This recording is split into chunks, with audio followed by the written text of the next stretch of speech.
Millionaire marries ugly waitress for a bet. But on his wedding day, he discovers a secret that... Hello and welcome to 80s Love Stories, where I, your favorite narrator, Christopher, bring you an exciting love story straight from the unforgettable 1980s. Get ready for a journey full of nostalgia and incredible twists. Today's story is truly remarkable, with an ending that's sure to touch your heart and leave you amazed. So, stay with me until the very last moment. I hope this experience is unforgettable for you, and may God bless you and your family. Now, let's get started.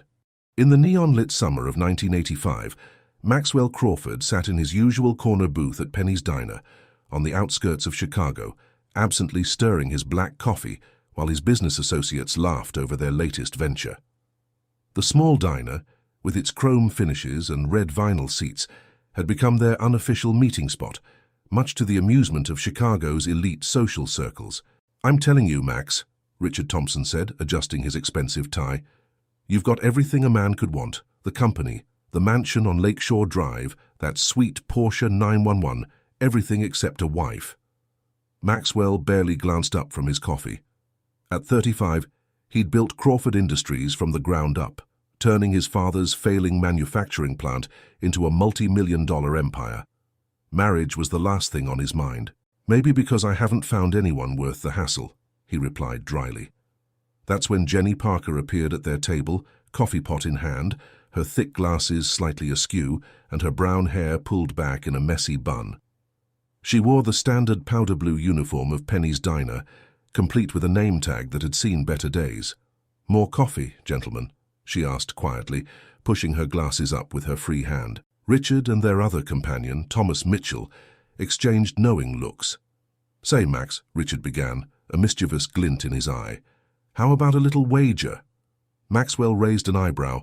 "What kind of wager?" "I bet you can't marry the next woman who walks up to this table and make it last at least 6 months. Jenny, still standing there with the coffee pot, froze. "That's ridiculous," Maxwell scoffed. "Afraid," Thomas chimed in. "I'll put in $1 million saying you can't do it." $2 million, Richard added. "Face it, Max, you couldn't handle marriage to someone ordinary." Maxwell's jaw tightened. He'd grown up working class before making his fortune, and he hated when his friends acted like snobs. He looked at Jenny, still awkwardly hovering nearby, and something inside him snapped. "You're on," he said firmly. Then, turning to Jenny, he asked, "Would you marry me?" The coffee pot slipped from Jenny's hands, crashing to the floor. Hot coffee splashed across the checkered linoleum as other diners turned to stare. Jenny's face flushed bright red as she stammered, What? "Marry me," Maxwell repeated, standing up. "I'm serious." Jenny looked around nervously, then back at Maxwell. "This is crazy," she whispered. "Maybe," he agreed. "Okay, but I'm asking anyway." The diner had gone completely silent, the only sound coming from the jukebox playing Time After Time by Cyndi Lauper. Jenny pushed her glasses up again, her hands trembling slightly. "Okay," she said so quietly, he almost missed it. "Yes." Richard and Thomas sat there stunned as Maxwell pulled out his business card and handed it to Jenny. "Come to my office tomorrow morning. We'll sort out the details." As he walked out of the diner that night, Maxwell couldn't shake the feeling that he'd just made either the biggest mistake or the best decision of his life. What he didn't know was that Jenny Parker had secrets of her own, secrets that would turn his perfectly ordered world upside down, and it all started with a wedding that would leave everyone speechless. The following morning, Jenny Parker stood in front of Crawford Industries' gleaming glass tower, clutching her worn leather purse like a lifeline. She'd traded her diner uniform for her best outfit, a simple navy dress she'd bought at Goodwill 3 years ago. The morning sun reflected off the building's surface, nearly blinding her as she gathered her courage to enter. The lobby was all marble and chrome, filling Jenny with an acute awareness of how out of place she was. The receptionist, perfectly coiffed in designer clothes, gave her a suspicious once-over before directing her to the executive elevator. Maxwell's office occupied the entire top floor. As Jenny stepped out of the elevator, she found him standing by floor-to-ceiling windows overlooking Lake Michigan, his silhouette cut sharp against the morning light. "Miss Parker," he said, turning around. "Please, sit down." Jenny perched nervously on the edge of an expensive leather chair, her hands folded in her lap. The office was bigger than her entire apartment. "Let's discuss the terms," Maxwell began. "All business. The wedding needs to happen within 2 weeks. We'll need to stay married for at least 6 months. After that, we can quietly divorce, and you'll receive a generous settlement." Jenny's voice was barely above a whisper. "Why are you really doing this?" Maxwell paused, studying her. Without the diner uniform and under the office's harsh lighting, she looked even plainer than he remembered. Mousy brown hair, thick glasses, minimal makeup. Yet something in her quiet dignity intrigued him. "Because my friends think they know everything about me," he answered finally. "They think I'm predictable, that I only associate with a certain class of people. Maybe I want to prove them wrong. So I'm just a prop in your game." Jenny's voice carried an edge he hadn't expected. "You'll be well compensated," Maxwell assured her. $1 million after the 6 months are up." Jenny stood suddenly, surprising him. "Mr. Crawford, I may be a waitress, but I'm not desperate. If you want me to participate in this charade, you need to understand something. I won't be treated like a possession you've bought. I have conditions of my own." Maxwell leaned back in his chair, intrigued despite himself. "Go on." "First, I keep my job at the diner. Second, we live separately during these 6 months. I'm not playing house just to win you a bet. Third, in public, you treat me with respect. No snide comments, no hints about our arrangement. As far as anyone knows, this is real." "Agreed," Maxwell said, impressed by her backbone. "Anything else?" Jenny hesitated, then squared her shoulders. "Yes, I want you to fund a scholarship program for working-class students, the same amount you're offering me, $1 million. Maxwell studied her for a long moment. This wasn't the meek waitress he'd expected. "Why?" "Because some good should come from this deception," she said simply. That afternoon, Maxwell's lawyers drew up the contracts, including both the prenuptial agreement and the scholarship foundation documents. As Jenny signed her name, Maxwell noticed her hands were steady, her expression determined. Over the next 2 weeks, Maxwell's mother nearly had a heart attack, society columnists had a field day, and Richard and Thomas watched in disbelief as wedding preparations moved forward. Maxwell hired Chicago's best wedding planner, who almost quit when Jenny insisted on keeping things relatively simple. The night before the wedding, Jenny stood in her small apartment, looking at herself in the bathroom mirror. Her hands trembled as she removed her glasses, placing them carefully on the sink. She stared at her reflection for a long moment before reaching up to unpin her hair. "Just 6 months," she whispered to herself. 6 months, and then everything changes. The wedding day dawned bright and clear. Maxwell waited at the altar of the historic Fourth Presbyterian Church, trying to ignore the whispers of the society crowd filling the pews. Richard and Thomas sat in the front row, looking both amused and bewildered. The traditional wedding march began to play, and the church doors opened. Maxwell turned, prepared to go through the motions, and felt his world stop. The woman walking down the aisle was a stranger, gone with the thick glasses and shapeless hairstyle. Instead, Jenny Parker glided toward him in an elegant vintage gown, her face transforming from plain to striking without the glasses. Her hair, freed from its severe bun, fell in soft waves past her shoulders, revealing unexpected hints of auburn. But it was her eyes that caught him, clear, bright, and full of intelligence and mystery. Maxwell barely registered the gasps from the assembled guests. He couldn't take his eyes off her. This wasn't the awkward waitress from Penny's diner. This woman carried herself with grace and confidence, her true beauty no longer hidden behind carefully constructed camouflage.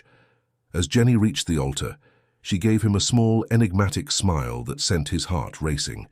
In that moment, Maxwell realized he'd severely miscalculated.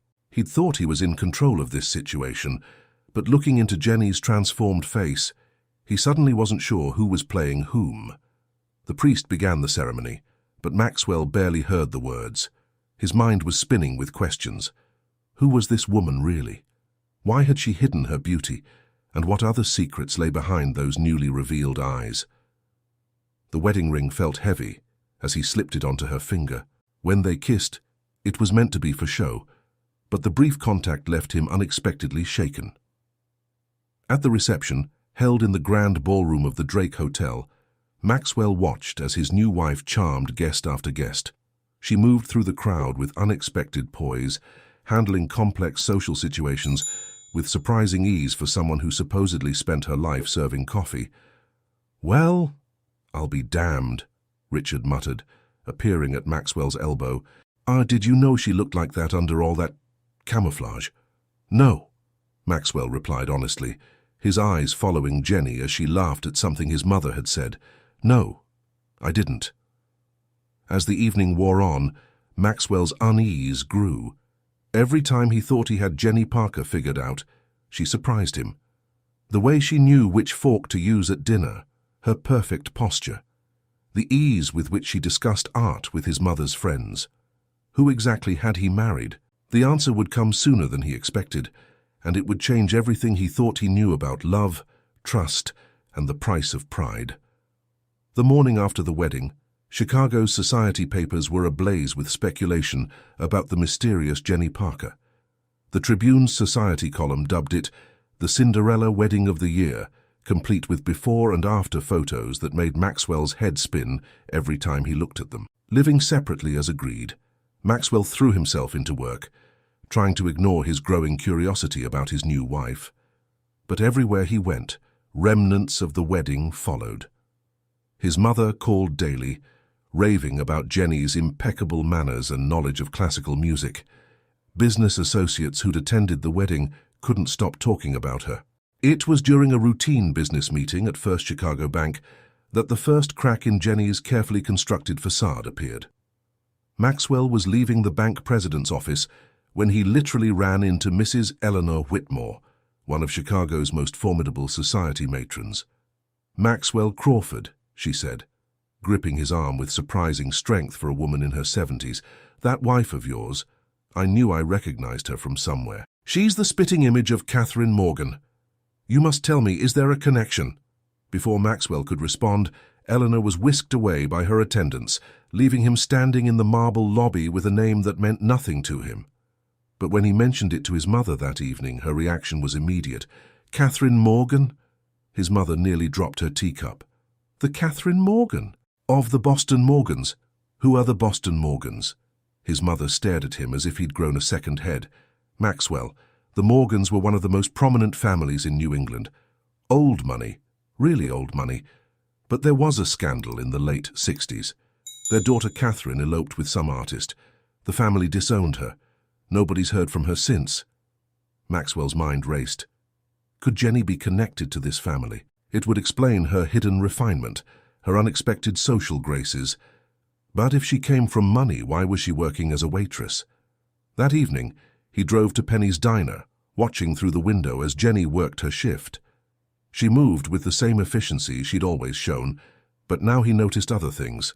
The perfect posture, even in worn shoes. The way she pronounced certain words with a hint of an accent he couldn't quite place. He waited until she finished her shift at midnight. When she emerged from the diner, she showed no surprise at finding him leaning against his Porsche. "We need to talk," he said simply. Jenny pulled her worn jacket tighter around herself. "No, we don't." "Who is Catherine Morgan?" Jenny's step faltered for just a moment, but she kept walking.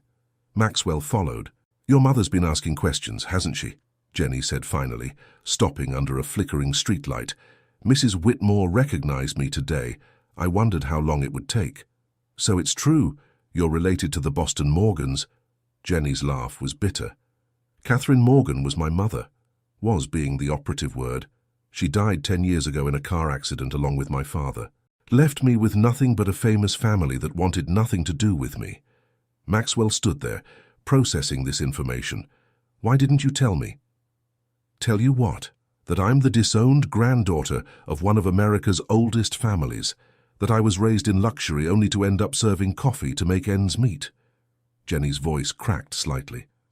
"I learned a long time ago that names and reputations mean nothing. What matters is who you are when everything's stripped away." "Is that why you hid your appearance? To strip everything away?" Jenny was quiet for a long moment.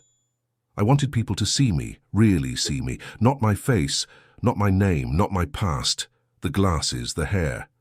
They were a kind of armor. When you're not beautiful, people don't make assumptions. They don't expect things from you.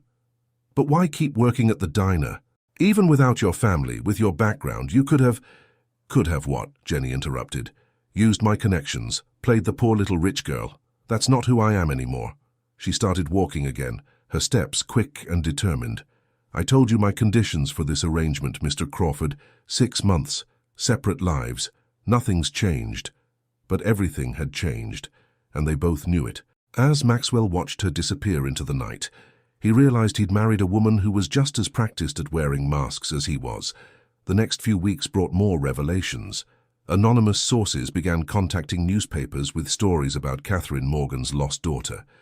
The Boston Morgans issued a terse statement denying any connection to the waitress who married Maxwell Crawford, which only fueled further speculation. Jenny continued working at the diner, ignoring the increasing number of curious onlookers who came hoping to catch a glimpse of the mysterious Mrs. Crawford. She handled their stares with quiet dignity, but Maxwell noticed the strain around her eyes when he saw her at their required public appearances. During a charity gala at the Art Institute, Maxwell watched as Jenny expertly navigated conversation with the mayor's wife, and he found himself wondering about the years between her parents, death, and now. What had transformed the privileged daughter of Catherine Morgan into the woman who demanded a scholarship fund as part of their marriage arrangement? Later that evening, he discovered her alone in the museum's Impressionist gallery, standing before Monet's Water Lilies. Without her glasses, wearing a simple black dress, she looked like she belonged there among the paintings. "My father painted this once," she said without turning around. "Not the original, obviously. He was teaching me about brushstrokes, about how Monet layered colors to create depth. He said sometimes you have to look beneath the surface to see what's real." Maxwell moved to stand beside her. "Is anything about you real, Jenny?"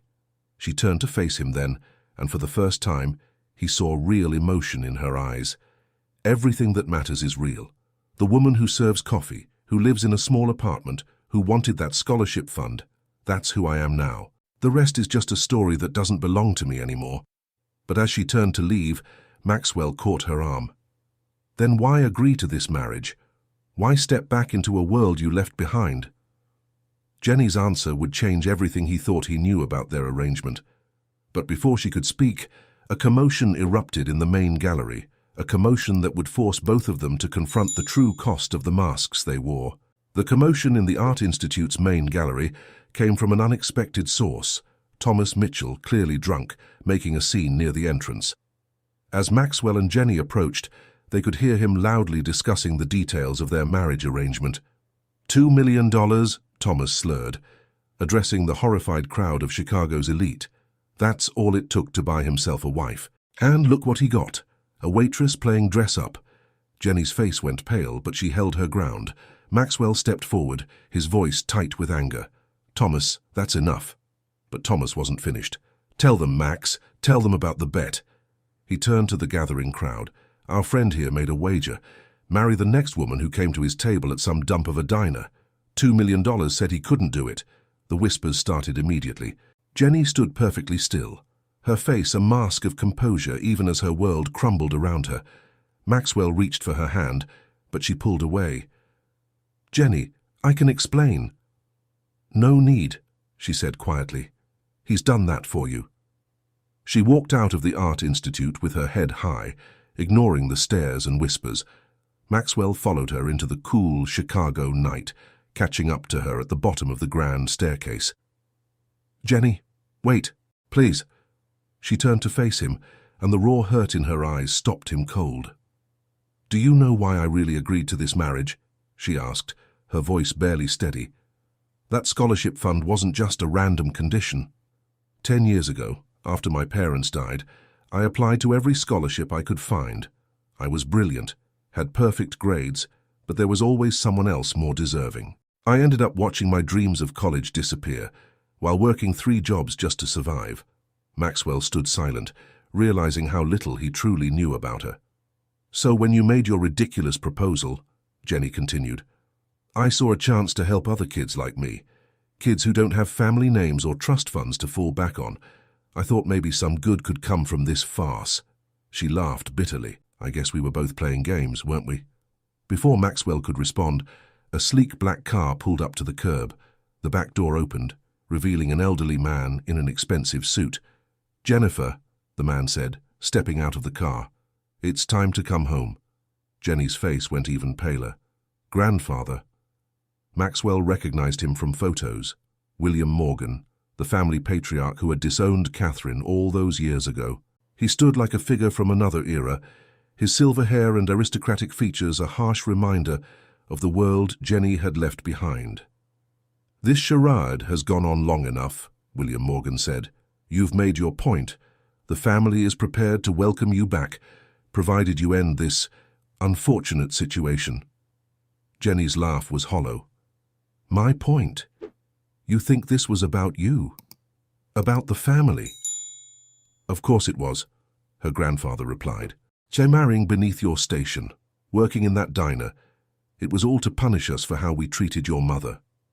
"No," Jenny said firmly. "Everything I've done since my parents died has been about surviving, about becoming my own person. I stopped being Jennifer Morgan the day you turned your back on my mother. I'm Jenny Parker now, and I don't need or want your approval." William Morgan's face hardened. "Oh, you're just like her, throwing away everything for nothing."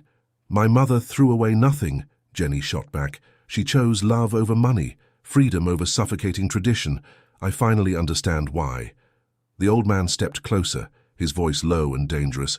"If you don't come back now, you'll lose everything. No inheritance, no connections, nothing." "I already have nothing," Jenny replied calmly. "So that's what makes me free." She turned and walked away, leaving both men staring after her. Maxwell made to follow, but William Morgan's voice stopped him. "Mr. Crawford," he said, "I assume your interest in my granddaughter was purely financial. Name your price to end this marriage now." Maxwell looked at the old man, seeing the same arrogance he'd recognized in himself the night he'd made that stupid bet. "You know," he said slowly, "I'm starting to understand why your daughter ran away." He found Jenny sitting on a bench in Grant Park, staring out at Lake Michigan. The spring night was cool, and she was shivering in her thin evening dress. Without a word, he slipped off his jacket and placed it around her shoulders. "I'm sorry," he said simply, sitting beside her. "For what?" "The bet. My grandfather? The whole mess. All of it. None of it. I don't know anymore." He ran a hand through his hair in frustration. "I thought I knew exactly what this was, a business arrangement, a way to prove something to my friends. But you're not who I thought you were." "Neither are you," Jenny said softly. "The Maxwell Crawford who made that bet wouldn't have apologized. He wouldn't have cared." They sat in silence for a while, watching the lights reflect off the lake. Finally, Jenny spoke again. "I should have told you about my family. Why didn't you?" "Because I wanted to be sure." "Sure of what?" Jenny turned to look at him, really look at him, for the first time since their wedding. "Sure that you could see past all the masks, mine and yours, to what's real." The weight of her words hung between them, heavy with possibility and danger. Maxwell realized they'd reached a turning point, but the road ahead was far from clear. They were both guilty of deception, both hiding behind carefully constructed facades. The question was, were they brave enough to let those facades fall? But before either of them could speak again, a newspaper photographer who had followed them from the Art Institute snapped their picture, the flash momentarily blinding them. Their private moment was shattered, reminding them that in their world, nothing was ever simple. As they watched the photographer run off into the night, neither of them could have predicted how that single photograph would change everything, or how their carefully planned arrangement would unravel in ways neither of them expected.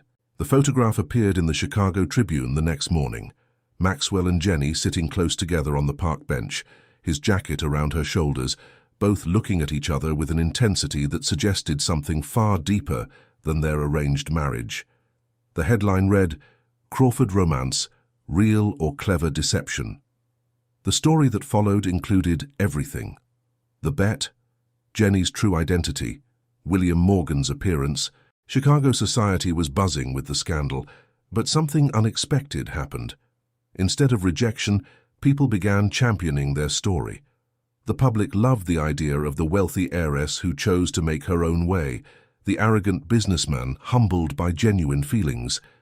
But inside their separate homes, both Maxwell and Jenny struggled with the reality of their situation. Maxwell sat in his Lakeshore Drive mansion, staring at the newspaper photo. He'd cancelled all his meetings, something he'd never done before. The image captured something he hadn't been ready to acknowledge. The way he looked at her, like a man seeing the sun for the first time.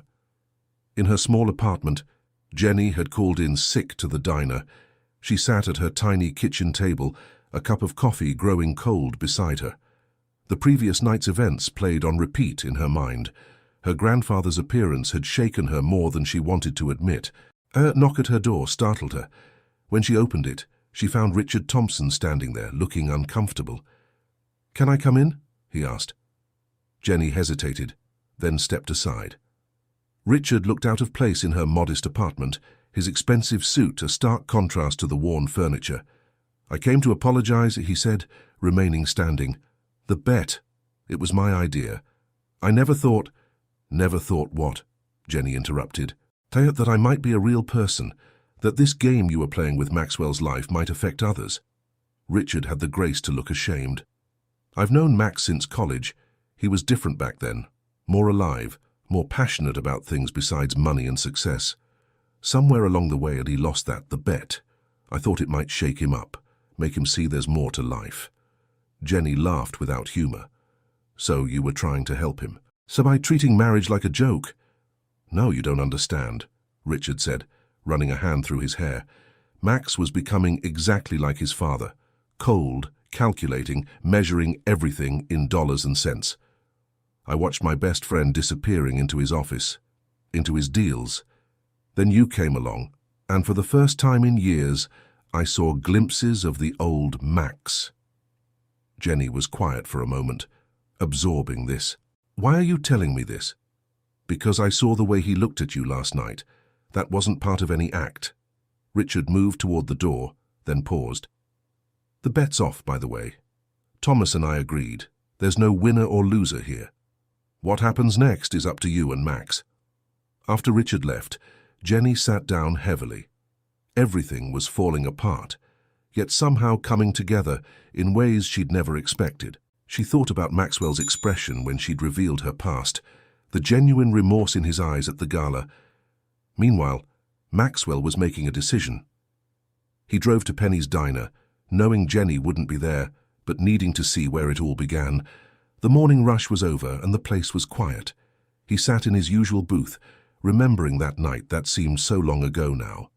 Sarah, an older waitress who'd worked with Jenny for years, approached his table. "Coffee?" she asked, then added, "She's not here." "I know," Maxwell replied. "Can you tell me about her? The real Jenny?" Sarah studied him for a moment. "Why do you want to know?" "Because I think I married a stranger, and now I'm realizing she might be the most real person I've ever met." Sarah's face softened. She slid into the booth across from him. "Jenny came here 6 years ago," she began. "I could tell right away she was different. The way she carried herself, how she spoke. But she worked harder than anyone I've ever seen. Never complained, never talked about her past. Used to stay late helping the young busboys with their homework. Started a little library in the break room for the staff's kids." She paused, pouring coffee for both of them. "One night, about a year after she started, I found her crying in the storage room. It was her mother's birthday. That's when she told me everything, about her parents, her grandfather, losing it all. Know what she said? She said she was crying not because she missed the money or the lifestyle, but because her mother had taught her that true wealth was in how you treated others." Maxwell stared into his coffee, thinking about the scholarship fund Jenny had demanded, about how she'd stood up to William Morgan. "Last thing," Sarah said, standing up. "That whole plain Jane act. The glasses, the messy hair, that started after some rich customer tried to get too friendly. Jenny figured out that being invisible was safer than being noticed, until you came along with your stupid bet." She left him there, sitting in the booth with his cooling coffee and his thoughts. Outside, Chicago's spring was in full bloom, the air warm with promise. Maxwell thought about masks and bets and transformations, about a woman who'd walked away from fortune twice, once because of her parents' choices and once because of her own. He reached for his phone, then stopped. Some things needed to be said in person. The drive to Jenny's apartment was familiar now, though he'd only been there once before. Each mile brought new clarity, new understanding of what he needed to do. But when he arrived, her neighbor informed him she'd left hours ago, carrying a small suitcase. Panic seized him. Had she gone back to her grandfather after all? No, he realized, she wouldn't do that. But then where? The answer hit him suddenly, and he knew exactly where to find her. The question was, would she want to be found? Maxwell found Jenny exactly where he'd expected, at the Chicago Art Institute, standing before Monet's water lilies, just as she had the night before. She wore jeans and a simple sweater, her hair loose around her shoulders. A small suitcase sat at her feet. "Your father taught you about this painting," he said quietly, coming to stand beside her. Jenny didn't seem surprised by his presence. The last time he painted was the day before the accident. He was working on his own version of these water lilies, said he'd finally figured out Monet's secret, that beauty isn't in what you see on the surface, but in all the layers underneath. "Is that why you're here? To remember him?" She turned to face him, and he saw traces of tears on her cheeks. "I came to say goodbye to the past, all of it, the Morgans, the pretenses, the arrangements. I can't keep living in between worlds." "Where will you go?" "I applied to college, late admission for the fall semester. That scholarship fund we set up. I'm going to be its first recipient." A small smile touched her lips. "Seems fitting, doesn't it?" Maxwell felt something tighten in his chest. "You're leaving Chicago." "Northwestern," she said. "I'll still be here, just starting over, for real this time." "Without me," he said softly. Jenny's eyes met his. "Maxwell, we both know this marriage was never real." "Wasn't it?" He stepped closer. "Because I've been thinking about that photograph in the Tribune, about the way I looked at you, the way you looked at me. That felt pretty real." "A moment of vulnerability doesn't make something real," Jenny argued, but her voice wavered slightly. "No," Maxwell agreed. "But this does." He pulled a folded paper from his pocket, the original contract they'd signed, detailing the terms of their arrangement. With deliberate movements, he tore it in half, then quarters, letting the pieces fall to the polished floor. "What are you doing?" Jenny whispered, starting over. "No bets, no arrangements, no expectations." He took another step toward her. "Just us, Jenny, the real us." "And who are we, really?" she challenged. "The millionaire and the waitress, the lost heiress and the businessman. Which version is real?" "All of them. None of them." Maxwell reached out, touching her cheek softly. "I'm the guy who made a stupid bet because he was too afraid to admit he was lonely. You're the woman who turned that bet into a way to help others. We're both people who've been hiding behind masks for so long, we forgot what it felt like not to wear them." Jenny leaned slightly into his touch, but her eyes were still uncertain. "It's not that simple."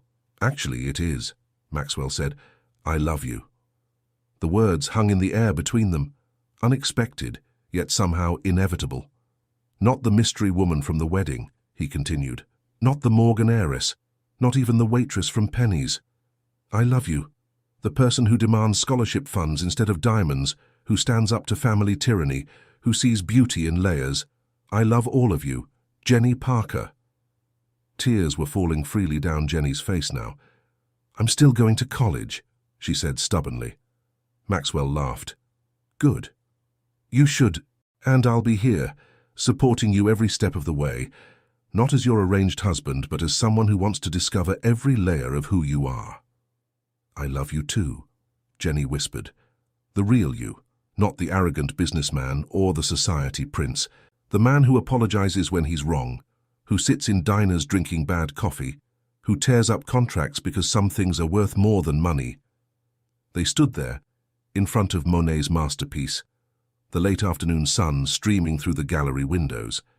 Around them, museum visitors moved in hushed waves, some recognizing them from the papers, others simply sensing they were witnessing something private and profound.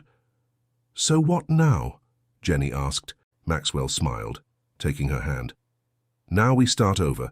A real marriage, a real life. No more masks, no more games." "It won't be easy," she warned. "The press, society, my grandfather." "Let them talk," Maxwell said. "We've got something better than their approval. We've got truth." As they left the museum together, Jenny's small suitcase forgotten by the water lilies, neither of them noticed Richard and Thomas watching from the gallery entrance. The two men exchanged glances, remembering a bet made in a diner that seemed like a lifetime ago. "Well," Richard said quietly, "looks like everybody won after all." But the story wasn't quite over, because sometimes the biggest tests come not in the moments of grand revelation, but in the quiet aftermath when reality sets in. And for Maxwell and Jenny Crawford, the real challenge was just beginning. Fall 1985 painted Chicago's streets with golden leaves as Jenny Crawford sat in her first college lecture at Northwestern University. She'd insisted on keeping her morning shifts at Penny's Diner, working from 5 a.m. until her 10 a.m. classes began. Maxwell had learned not to argue about this. His wife's independence was part of who she was. Their real marriage began not with the society wedding months ago, but on a quiet evening after the Art Institute. They'd moved into a new house together, not Maxwell's mansion on Lakeshore Drive, but a charming brownstone in Lincoln Park that they'd chosen together. It was their compromise, their fresh start. The press eventually tired of their story, especially when they refused to play into the fairy tale narrative. Jenny continued wearing her glasses while studying, though now they were designer frames Maxwell had insisted on buying. She'd rolled her eyes but accepted them as a birthday gift, along with his promise to let her pay for her own textbooks. One crisp October morning, their past came knocking in the form of William Morgan. He arrived unannounced at Penny's Diner during Jenny's shift, looking uncomfortable in the casual setting. "Grandfather," Jenny said, coffee pot still in hand, "what brings you to a place so beneath your station?" The old man's face softened slightly. "Your grandmother's dying, Jennifer. Cancer. She'd like to see you." Jenny set the coffee pot down carefully. "Why now?" "Because she saw that photograph of you and your husband in the Tribune. She said she saw Catherine in your eyes, the same strength, the same conviction." He paused.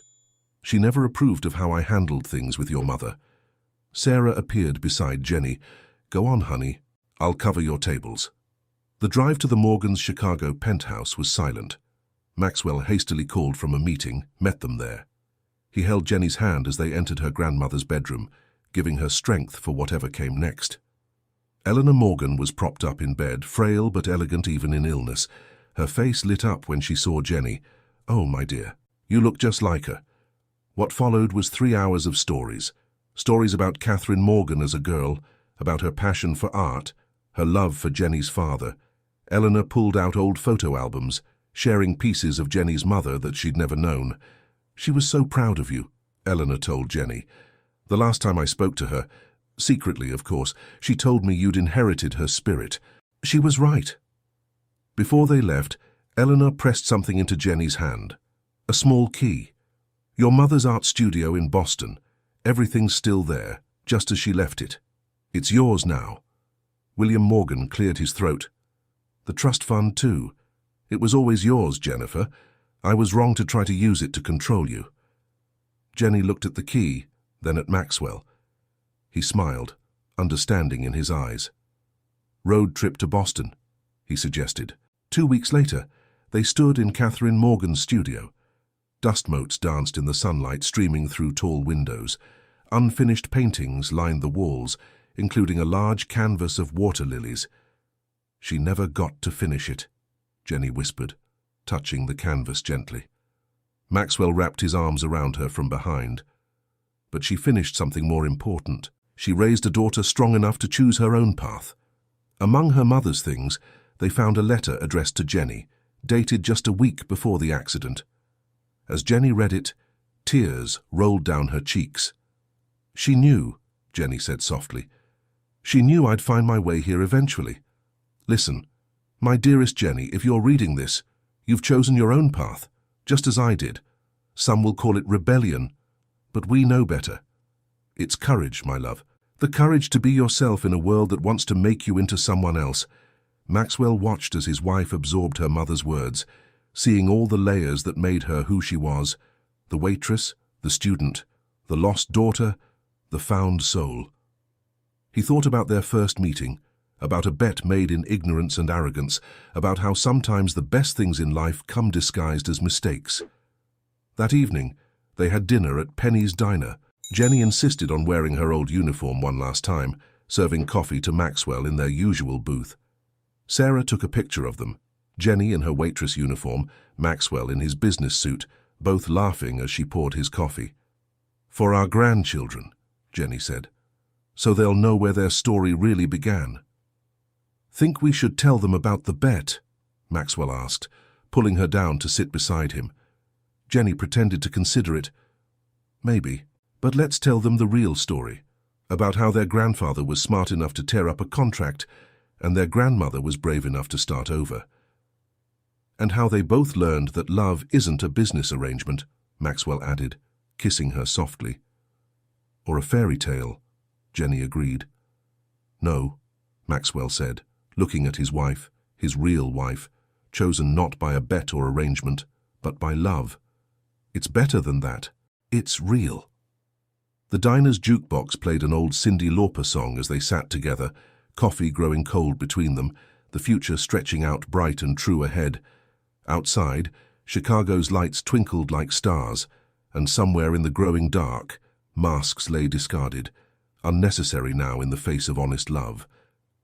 Sarah watched them from behind the counter, smiling to herself. She'd seen a lot of love stories play out in this diner over the years, but this one was her favorite, the story of a bet that turned real, a marriage that found its truth, and two people who discovered that sometimes the longest journey isn't the distance between wealth and poverty or past and present, but the space between who we pretend to be and who we really are.